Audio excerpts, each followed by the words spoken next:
ఈరోజు నన్ను నమ్మి నాని గారి మీద ప్రేమతో లేదు ఇక్కడున్న మచిలీపట్నం ప్రజలకి నేను ఉపయోగపడతాననే నమ్మకంతో నాకు ఈరోజు ఈ నియోజకవర్గ బాధ్యతలు అప్పచెప్పిన వైఎస్ జగన్మోహన్ రెడ్డి గారికి ఎప్పుడూ కృతజ్ఞతగా ఉంటాను, జీవితాంతం రుణపడి ఉంటాను. తప్పకుండా యువకుడినైన నేను యువతకు తగినట్టుగా అలాగే పెద్దవాళ్ళ ఆలోచనలు తీసుకుంటూ ముందరికి వెళ్తానని, తప్పకుండా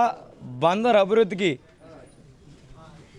ఎట్లా అయితే జగన్మోహన్ రెడ్డి గారు port, medical college, fishing harbour ఒకే టర్మ్లో ఇచ్చి ముందు బీజం వేశారో తప్పకుండా దాన్ని ముందుకు తీసుకెళ్తూ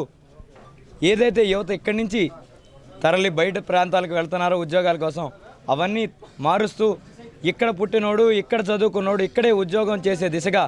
పోర్టు ద్వారా వచ్చే ఉద్యోగాలన్నీ నా బందరులో చదువుకుని పుట్టి పెరిగి ఉన్న విద్యార్థులకి తప్పకుండా వచ్చే విధంగా పాటుపడతానని, తప్పకుండా మీ అందరింట్లో పిల్లోడిగా, మీ అందరింట్లో కుటుంబ సభ్యుడిగా మీరందరూ స్థానం ఇచ్చి నాకు మద్దతుగా నిలిస్తే తప్పకుండా బందర్ అభివృద్ధి కొరకు ప్రతి క్షణం పాటుపడతాను. ఎక్కడో కాపురాలు పెట్టుకొని ఇక్కడే బందర్లో ఉంటూ మీ అందరికీ దగ్గరగా ఉంటాను. మీ అందరిలోనే ఉంటూ మీలో తిరుగుతూ మీకు దగ్గరగా ఉంటూ మీ సమస్య ఏదొచ్చినా కూడా తప్పకుండా మీ ఇంట్లో పెద్ద కొడుకుంటే ఎట్లయితే స్పందిస్తాడో అట్లా స్పందిస్తానని మీ అందరికీ మాటిస్తూ నా పైన నమ్మకం ఉంచిన జగన్మోహన్ రెడ్డి గారికి అలాగే నా మీద ఇంత ప్రేమ చూపిస్తున్న నా వైఎస్ఆర్ కుటుంబానికి, నా మచిలీపట్నం ప్రజలకి పేరున ధన్యవాదాలు తెలుపుకుంటున్నాను.